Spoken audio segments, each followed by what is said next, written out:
Aksi teror bom di depan gereja katedral. Aksi terorisme serangan bom bunuh diri yang terjadi di depan gereja katedral Jalan Kajauladok menjadi pusat perhatian bagi masyarakat, khususnya pemerintah. Pemerintah mengutuk keras teror bom bunuh diri tersebut dan akan terus melakukan pengejaran terhadap jaringan para pelakunya. Teror bom di negeri ini tak pernah surut. Bom sepertinya menjadi gaya hidup. Kalangan ekstremis menekan emosional warga. Lagi dan lagi pelaku berhasil ditangkap, tapi yang lain menyiapkan diri. Kapan dan bagaimana aksi bom itu terjadi? Tepatnya hari Minggu, tanggal 28 Maret 2021. Pukul 10.30 waktu Indonesia Tengah. Kejadiannya di depan gerbang gereja katedral Jalan Kajauladok, Makassar. Kejadian ledakan diduga bom yang menyebabkan ketakutan terhadap masyarakat, sangat bertentangan dengan nilai-nilai agama. Adanya 2 orang yang diduga teroris telah melakukan bom bunuh diri sehingga menyebabkan beberapa anggota masyarakat luka-luka. Tindakan ini jelas-jelas tidak bisa ditolerir karena sangat tidak manusiawi dan sangat bertentangan dengan nilai-nilai dari ajaran agama manapun yang diakui negeri ini. Siapakah yang terkena dari dampak bom bunuh diri tersebut? Umumnya seluruh warga kota Makassar yang terkena dari dampak bom bunuh diri yang terjadi di depan gereja katedral Makassar. Kalau sudah pernah ada, apa saja kebijakan yang diambil sebelumnya untuk mengatasi masalah bom bunuh diri tersebut? Langkah pertama yaitu 1. Keamanan instansi dan pemerintahan yang menjadi tanggung jawab masing-masing juga perlu mendapat kontrol yang baik. 2. Mempelajari berbagai modus aksi teror yang pernah dilakukan maupun yang memungkinkan untuk dilakukan. 3. Berkonsentrasi pada hal-hal yang bisa mengancam objek vital. 4. Bekerja sama dengan badan internasional adalah hal yang sangat penting. 5. Peran kesiapsiagaan nasional sudah mulai terbangun dengan baik. 6. Mengetahui fakta bahwa ancaman transportasi darat ternyata lebih mencemaskan dibandingkan transportasi udara.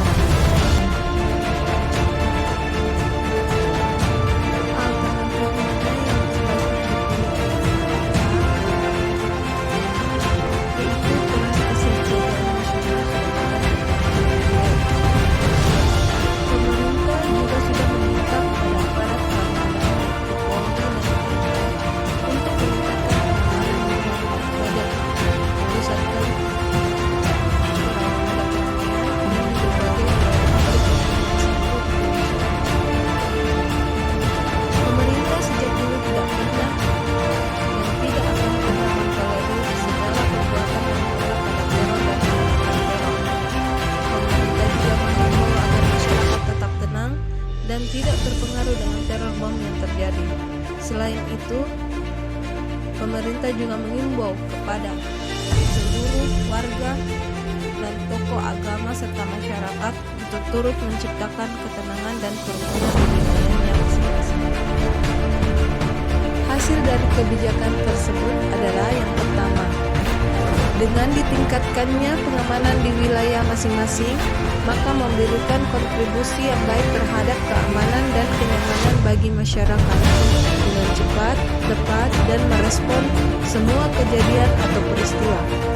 Kedua, seperti yang sering dilihat di berbagai media cetak maupun elektronik, bom bunuh dirilah yang paling mendominasi. Selanjutnya diikuti dengan menggunakan transportasi seperti truk atau mobil. Penggunaan racun kimia makanan juga pernah dilakukan, namun tidak terekspos di media. Selain itu, melempar bom molotov ke ruang publik juga pernah terjadi. Yang ketiga, terdapatnya dua faktor, yaitu faktor eksternal dan internal. Faktor eksternal menggunakan peralatan yang sebelumnya sudah disiapkan oleh pelaku dan memastikan objek vital sudah siap dieksekusi. Sedangkan faktor internal berasal dari pemikiran radikal pelaku yang sudah mendapatkan pengaruh. 4. Paham-paham radikal yang masuk ke Indonesia seperti ISIS dan Al-Qaeda membuat banyak rakyat Indonesia bertolak ke tempat-tempat yang mereka anggap tempat berjihad. Namun, ternyata sesampainya di tempat tujuan mereka hanya dimanfaatkan oleh oknum tertentu. Bekerja sama dengan badan internasional dapat membantu pemerintah Indonesia dalam menyelamatkan warganya yang berada di luar negeri untuk dapat kembali pulang ke tanah air. Yang kelima, kontraradikalisasi dan berbagai bentuk deradikalisasi sudah sepatutnya dilakukan di Indonesia. Oleh sebab itu, Polri telah menyiapkan tool software maupun sistem sebaiknya dalam menjamin terjaganya keamanan yang lebih baik lagi. 6. Ternyata pengguna transportasi kereta api lebih berbahaya ketimbang pesawat terbang. Pesawat terbang ancamannya hanya saat take off dan landing, sedangkan pada kereta api ancaman dimulai dari saat berangkat hingga sampai di tujuan. Kemungkinan ancamannya berupa beberapa hal seperti aliran listrik diputus, rek kereta dilepas, baut dilonggarkan, atau bisa juga sistem pengaturan rel dibengkokkan.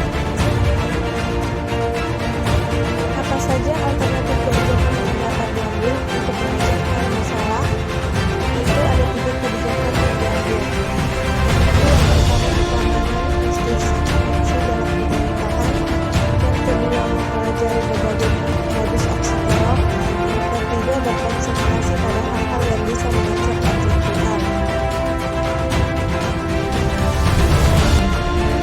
Apa saja alasan yang dapat mendukung alternatif kebijakan yang diambil, yaitu alternatif yang diambil adalah tentang pemerintah dalam meningkatkan keamanan kepada masyarakat, khususnya kepada para TNI dan Polri. Namun, kita mudah melupakannya seiring dengan berlalunya waktu dan teknologi yang terkadang tanpa hasil yang akurat. Hal ini dapat kita lihat di mana di saat negara-negara lain telah membuat peraturan pelayanan terhadap terorisme, sementara kita masih belum berbuat apa-apa. Padahal sangat jelas negara kita lah yang paling sering dilanda serangan teror. Lemahnya sistem dan koordinasi telah membuat perdebatan yang tidak perlu tentang perlu tidaknya TNI dalam mengatasi teror atau cukup hanya polisi saja. Ingat, polisi tanpa bukti ibarat pistol tanpa peluru, dan teroris dalam melaksanakan aksinya bahkan tanpa meninggalkan bukti yang jelas karena selalu bermain dengan jaringan intelijen yang berbeda. Ancaman terhadap eksistensi negara dapat terjadi setiap saat dan bukan hanya datang dari luar sana, melainkan juga bersifat militer saja. Dengan demikian, angkatan bersenjata harus selalu siap menghadapi segala kemungkinan. Hal itu mengakibatkan ada kemungkinan angkatan bersenjata bermiliter bukan hanya terlibat dalam operasi militer sebagaimana dikenal selama ini. Bahwa penggunaan kekuatan militer yang demikian itu bukan merupakan suatu suplemen, tetapi memang merupakan bagian yang integral